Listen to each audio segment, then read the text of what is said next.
Hello everyone, कैसे हो आप सब? ठीक। I hope all are safe at home. आज मैं आपको इंग्लिश रीडर में chapter 4 somebody's mother chapter explain करूंगी। तो हमारी सारी वीडियोस देखने के लिए हमारे चैनल को लाइक एंड सब्सक्राइब करना ना भूलें और शेयर भी जरूर करें ताकि खुद पढ़ें और अपने दोस्तों को भी पढ़ाएं। तो चलो समबडीज मदर को जल्दी स्टार्ट करते हैं। ओके, समबडीज मदर इसका मतलब किसी की माँ। ओके,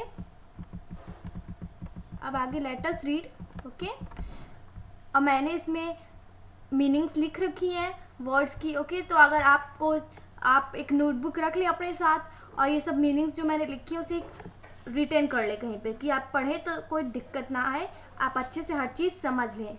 ओके, चलो स्टार्ट करते हैं। The woman was old and ragged and grey and bent with the chill of winter's day. इस टाइप ये पोएम टाइप का है तो इसको एक अच्छे से अंडरस्टैंड करेंगे। एक वुमेन, एक औरत जो बूढ़ी है और रेग्ड एंड ग्रे है। रेग्ड मतलब बहुत फटे पुराने कपड़े पहने, बहुत भिखारी टाइप की है, और ग्रे है।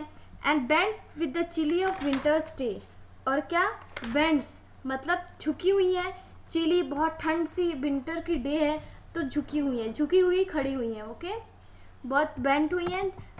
एक औरत है जो चिली विंटर डे में बेंट होके खड़ी है, जो बहुत बूढ़ी है और ग्लॉम्बी है। ओके, रेग्ड मतलब ग्लॉम्बी होता है। The street was wet with the recent snow. जो स्ट्रीट थी वो अभी, सड़क जो थी अभी गीली थी क्योंकि अभी रिसेंट स्नो हुआ था। अभी रिसेंट मतलब बहुत जल्दी ही स्नो हुआ था, गिरा था। And the women feet were aged and slow, और जो वुमेन के जो फीट्स हैं मतलब पैर हैं वो क्या बहुत एजेड हो गए थे और स्लो थे, धीरे धीरे थी और वो बहुत एजेड हो गई थी। She stood at the crossing and waited long. वो वहीं पे खड़ी रही क्रॉसिंग में क्योंकि गाड़ियाँ आती जाती रहती हैं तो वो बहुत स्लो थी, इसलिए वहीं पे ज़्यादा देर तक खड़ी रही और बहुत देर तक वेट की। Alone uncared for एमिड and throng. Alone uncared मतलब अकेले, किसी को उसको कोई केयर नहीं है। एमिड मतलब बीच में, भीड़ के बीच में खड़ी रही। थ्रॉन्ग मतलब भीड़, भीड़ के बीच में खड़ी रही। Of human beings who passed her by, वहाँ से जो ह्यूमन बींग्स इंसान गुजरते थे। Nor heeded the glance of her anxious eyes, किसी ने हीडेड मतलब ध्यान नहीं दिया उसकी चिंतित हुई आंखों की एक झलक की ओर, किसी ने ध्यान नहीं दिया। ओके, सब अपने मगन थे, अपने मतलब उस बूढ़ी औरत का किसी ने हेल्प नहीं किया, चले गए वहाँ से, पास हो गए। Down the street with the laughter and shout, और क्या सड़क के उस पार, डाउन द नीचे बहुत हंसी शोर शराबा हो रहा था। Glad in the freedom of school let's go, खुशी से जो स्कूल से बच्चे बाहर निकल रहे थे। Came the boys like a flock of sheep, boys आ रहे थे जैसे कि कोई शिप का फ्लॉक आ रहा हो, जैसे शिप के झुंड को फ्लॉक कहते हैं तो कोई शिप का झुंड आ रहा हो वैसे। Hailing the snow piling white and deep, hailing मतलब स्नो का वेलकम कर रहे थे। पाइलिंग, पिल्ड मतलब नुकीले, और वाइट और डीप गहरे स्नो का वेलकम कर रहे थे। हेलिंग मतलब welcome. Past the women so old and grey, past मतलब पहले जो वुमेन बहुत ओल्ड और ग्रे थी।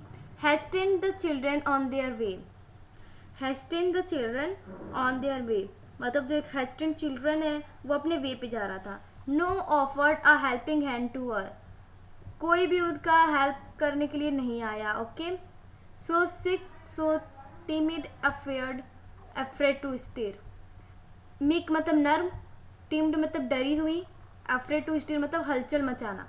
तो वो जो थी बहुत नर्म थी, बहुत डरी हुई, और हलचल मतलब धीरे धीरे चल रही थी, बहुत हलचल ना ज़्यादा ना मचाते हुए स्टिर होते चल रही थी। कौन? वो ओल्ड वुमेन जो थी पीछे पहले, जो नर्म हुई, खूब डरी हुई, हलचल मचाती हुई चल रही थी। Let the carriage wheels or the horses' feet should crowd her down in the sleepy street. Lest ऐसा ना हो कि जो व्हील्स हैं, कैरियज की जो व्हील्स है, हॉर्सेस की फीट हैं, वो भीड़ में मतलब क्राउड में कहीं नीचे ना गिर जाए। किसमें? स्लिपरी स्ट्रीट में, बहुत मतलब जो स्लिपरी, जो वेट थी, बिकॉज अभी रिसेंट स्नो हुआ था तो उससे बहुत वेट थी, इसलिए वो कहीं नीचे ना गिर जाए। At last came one of the merry troop, last में क्या आया? एक बहुत मैरी का एक ट्रूप आया, टुकड़ी आई मैरी की। The grey lady of all the group, the guest मतलब, गेस्ट मतलब होता है खुश मिजाज जो एक लड़का था। लेडी मतलब लड़का, जो खुश मिजाज लड़का था उस ग्रुप में से बाहर आया। He paused beside her and whispered low, वो क्या किया, वो ठहरा उनके पीछे और थोड़ा धीरे से फुसफुसाया, I will help you across. उस लेडी को कहा कि मैं आपकी हेल्प करूँगा, मतलब अक्रॉस जाने में, okay, if you wish to go, अगर आप चाहें तो। Her aged hand on his strong young arm, जो उसके एजेड हैंड थे, उन्होंने मतलब जो बूढ़ी के बहुत एजेड हैंड थे वो उनके बच्चे के स्ट्रॉन्ग आर्म पे रखती हैं। She placed and so without hurt और हार्म, वो प्लेस्ड मतलब चलती गई, उसको कोई हर्ट और हार्म नहीं हुआ। He guided and travelling feet alone, और उसकी गाइडेड करता रहा कि जो उनकी कांपते हुए फीट हो वो मतलब कहीं लड़खड़ा के वो गिर ना जाए, इसलिए वो गाइडेड करता रहा। बच्चा था, उसने ही बस वो ओल्ड वुमेन का हेल्प किया।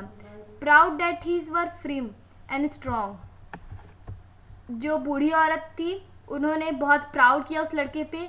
फ्री मतलब दृढ़ निश्चय और स्ट्रॉन्ग मजबूती से उसने मेरा हेल्प किया, बहुत दृढ़ निश्चय और मजबूती से। Then back again to his friends he went, his young heart happy and well content.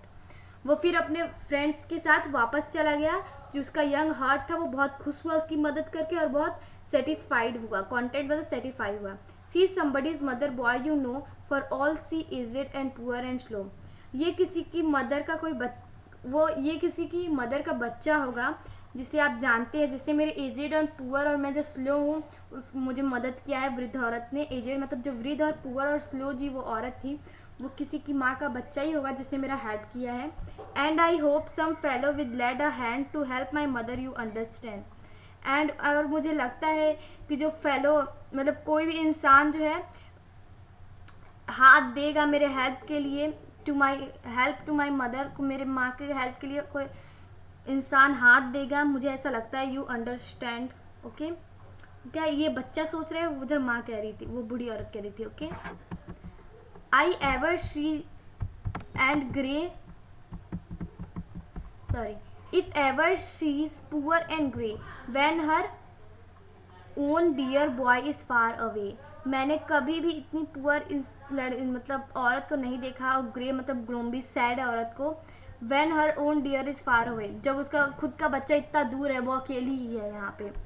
And somebody's mother bowed her head and her in her home at that night and the prayer she said was, और किसी की mother अपने sir को झुकाते हुए अपने घर पे उस रात को प्रेयर कर रही होगी और कह रही होगी, God be kind to the noble boy, हे भगवान इस महान बच्चे की ओर दयालुता रखना।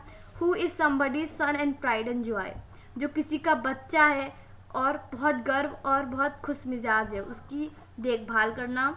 ये किसने कहा, वो बूढ़ी औरत ने। मतलब इस कहानी का पूरा समरी ये है, इसका कहानी का लेसन है कि जो औरत थी बूढ़ी, उसका कोई हेल्प नहीं करा था, वो बहुत ओल्ड थी, पर उस बच्चे ने उनका हेल्प किया।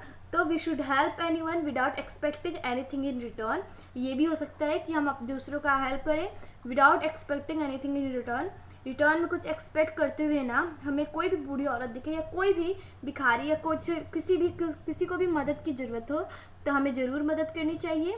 सो गुड बाय, फिर मिलेंगे अगली वीडियो में। मैं आपको इसके 5th चैप्टर की भी वीडियोस आपको समझा के बता दूंगी वीडियो। तो चलो फिर मिलेंगे अगली वीडियो में, कर दिखा कुछ ऐसा कि दुनिया करना चाहे आपके जैसा। Thank you.